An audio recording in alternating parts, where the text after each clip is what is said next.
તો ફ્રેન્ડ્સ આજે આપણે મેથીના ગોટા બનાવીશું ને એ પણ એકદમ લીલવણીને જાળીદાર પોચા રૂ જેવા. ઘણા લોકોને મેં કહેતા સાંભળ્યા છે કે મારા ઘરમાં મેથીના ગોટા ઓછા બને છે, જેથી કરીને કોઈને ભાવતા નથી એટલે બનતા નથી. પણ યાર કોઈ બી ભજીયાની વેરાયટી લઈ લો, એમાં જો અવલ નંબરે મારી ચોઈસ હોય ને તો મેથીના ગોટા છે. જો આ રીતે બનાવશો ને તો તમારા પણ આ ગોટા ફેવરેટ બની જશે. તો ચાલો આપણે રેસીપી સ્ટાર્ટ કરી દઈએ. અહીંયા આપણે મેથી લીધેલી છે, બારીક કાપી પોસ્ટ કરીને મેથી લેવાની છે ને એટલા જ આપણે ક્વોન્ટિટીમાં ધાણા લેવાના. જેટલું તમે મેથી લો એટલા જ આપણે ધાણા લઈ લઈશું.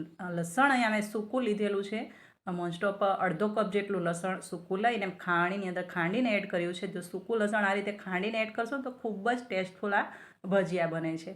અને સ્પાઇસી મરચી લીધેલી છે, મતલબ મરચાં, તો એને પણ આ રીતે કટ કરીને એડ કર્યા છે. અહીંયા આપણે બેસન લઈ લઈશું, તો બેસન પહેલાં થોડો જ એડ કરી દઈશું. નમક ટેસ્ટ કોણીને એડ કરશું અને ત્યાર પછી થોડું એવું આપણે મિક્સ કરી દઈશું. જરૂર પડે તો પછી પાછળથી આપણે થોડો બેસન એડ કરી દઈશું, કારણ કે આ ભજીયું છે ને લીલવણી બને છે. લીલવણી મસાલાથી એકદમ લીલું ને જાળીદાર પોચું રૂ જેવું આ ભજીયું બને છે. ખાવામાં ખૂબ જ ટેસ્ટ આવે છે. હવે પાછળથી આપણે થોડો બેસન એડ કર્યો છે. એકદમ સરસ મિક્સ કરી અને આને સાઈડ પર આપણે રહેવા દઈશું. પછી બનાવી લઈશું દહીંની ચટણી. તો આ ચટણી બનાવવા માટે મીડિયમ ખાટું આપણે દહીં લીધેલું છે, થોડા એવા ચીલી ફ્લેક્સ, થોડો ગરમ મસાલો, આમચૂર પાવડર, ધાણા જીરું પાવડર, લાલ મરચું પાવડર, થોડો કાશ્મીરી પાવડર પણ એડ કરી દઈશું. અને પછી થોડું સ્વાદ પ્રમાણે એમાં નમક એડ કરી દઈશું, થોડો ટામેટા કેચઅપ અને થોડું ચીલી સોસ બધું એડ કરી ત્યાર પછી આટલી આપણે ખાંડ એડ કરી દઈશું. બરાબર આને મિક્સ કરી દઈશું. એકદમ સરસ જો બનતી હોય ચટણીમાં ઇવનલી તો દહીંની ચટણી છે ને બધા જ ખાઈ શકે છે. તો આને એટલી બધી ફેટવાની છે ને કે આપણી જે ખાંડ છે ને એકદમ ઓગળી જાય ને દહીં છે એકદમ ક્રીમી બેચમાં આવી જાય. બધું ફેટાઈ જાય ત્યાર પછી આપણે થોડા ફ્રેશ ધાણા એડ કરી દઈશું. તૈયાર છે આપણી એકદમ મસ્ત ચટાકેદાર દહીંની ચટણી. મોસ્ટ ઓફ આપણે ખજૂર અને આંબલીની ચટણી ભજીયા સાથે સર્વ કરતા હોય છે, પણ એકવાર આ ચટણી પણ ખાજો, ખૂબ જ એવા ટેસ્ટફુલ ભજીયા લાગશે.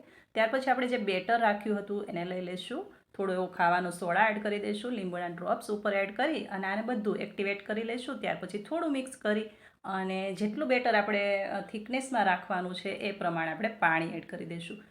મતલબ કે આ જે બેટર હોય છે ને થોડુંક થિકનેસમાં પણ નથી હોતું અને એકદમ લિક્વિડી પણ નથી હોતું. આ રીતનું આપણે બેટર જોશે.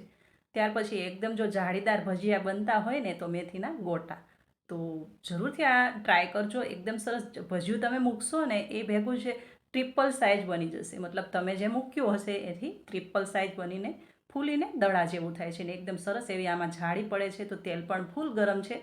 હવે આપણે આ ભજીયાને પાડી દઈશું. તો જે લોકો ભજીયા ખાવાના શોખીન હોય અને ખાસ કરીને આ ભજીયા સ્કીપ કર્યા હોય કે મેથીના ગોટા તો ના જ ભાવે, તો એક વખત આ રીતે ટ્રાય કરજો, કારણ કે એકદમ ટેસ્ટફુલ બને છે. અને વધારે પડતું જો તમે મેથી, ધાણા અને લસણ ઇવનલી સરખા ભાગે લેશો અને લોટ થોડો ઓછો રાખશો એટલે એકદમ સરસ લીલવણી ભજીયું પણ બનશે અને એકદમ જાળીદાર બનશે. અને જ્યારે તમે તેલની અંદર એડ કરો છો ને ત્યારે ફૂલીને એકદમ ટ્રિપલ સાઇઝ થશે.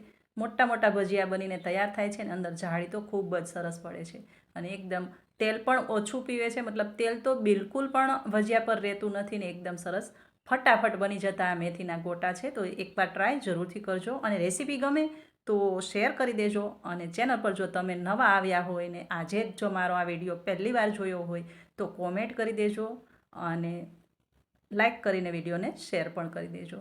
તો આ રીતે આપણે બધા જ મેથીના ગોટા તૈયાર કરી લઈશું.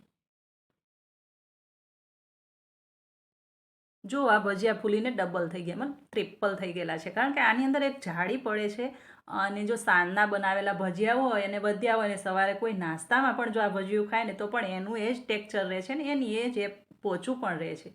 તો એકવાર ટ્રાય જરૂરથી કરજો. ફૂલીને દડા જેવા ને એકદમ પોચા રૂ જેવા મેથીના ગોટા બને છે.